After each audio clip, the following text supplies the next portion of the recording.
ତାଙ୍କ ମଶାଣୀରେ ପରା ଘର ମୁଖ୍ୟ ଆବାସ କୈଳାସପୁର ତାଙ୍କୁ ଅଛି ଯଦି ପାଇବାର ଚଢା କଦଳୀ ନଡ଼ିଆ କ୍ଷୀର ତାଙ୍କ ମଶାଣୀରେ ପରା ଘର ମୁଖ୍ୟ ଆବାସ କୈଳାସପୁର ତାଙ୍କୁ ଅଛି ଯଦି ପାଇବାର ଚଢା କଦଳୀ ନଡ଼ିଆ କ୍ଷୀର।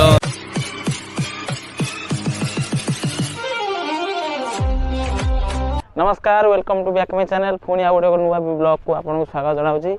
आम आसी आज पहुँचू पंचलिंगेश्वर बर्तमान दीप जाड़ा केते लोक भक्त होती देखिया तेणुक जागर जागर आज आपको पंचलिंगेश्वर देखा सुजोग मिली तेणुक चलतु देखा और भिडियो शेष पर्यटन देखिए कौन हो कौन ना केमी दीप जलुची। जय जगन्नाथ चलो जीवा। बालेश्वर प्रायतः 20 ରୁ 25 किलोमीटर हम पंचलिंगेश्वर आमर टिके लेट होईगला बाहरिया पाई सेतिपाई रास्ता दूर थिबारु 7टा होईगला सेठी पहुँचू पहुँचू रास्ता सारा आलुओ जळुथला। भक्त मानकर संख्या गणिकी कहवा मो पक्षे असंभव थिला। जहाँ जमी हो एते दूर हेले मध्य आमे जाई पाखापाखि पहुँची गलु एवं आपरे उपरु जाई दीप जालियार पाळी आसीगला। कैमेरा को बुलाई भल भाव आम टिके प्रथम वीडियो नेलु एवं आज आम हर हर महादेव शिव विषय कथा हवा जे कहीं जागर पालन करती और महाशिवरात्रि पालन करिवार मुख्य उद्देश्य बा शिव को केमिति आमे प्रसन्न करि परिबा।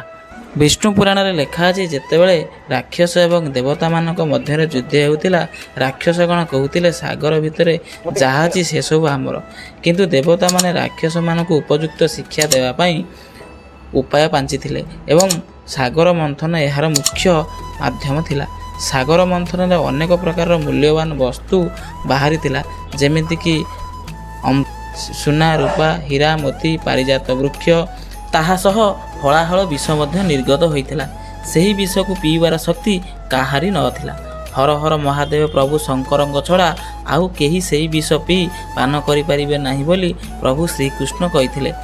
महादेव शिवंक जेतेबेले सेही विष को पान करथिले विषर एते मात्रा रे प्रभाव पड़ता जे तांको कंठ नील रंगरे परिणत हो जाइतिला। प्रभु श्रीकृष्ण आदेश देइथिले कि सेही विष को गलारे ही स्थगित रखिया पई। सेही दिन ठारू शिवंकर नाम नीलकंठेश्वर अटे।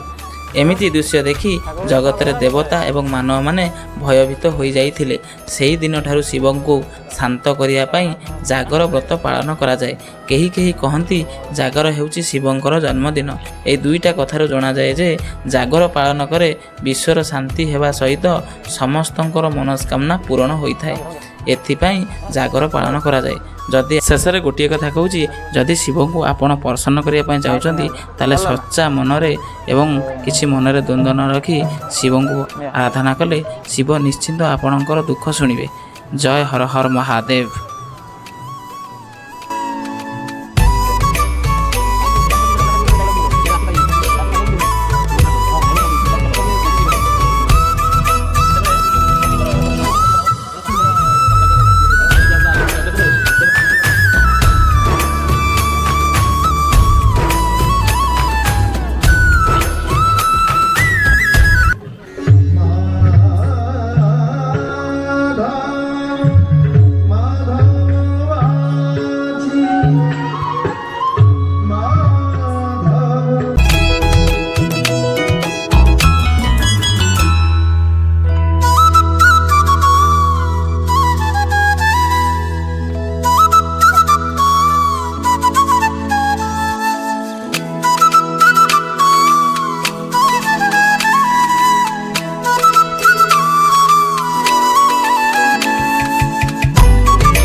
जदि ये भिडियोटी आपको भल लगे पाखे थिबा बेल आइकन टी दबाई देबे एवं सब्सक्राइब करने को चैनल टी भूलिए ना। यही भल भल वीडियो देखापी मो चैनल विजिट करेंगे।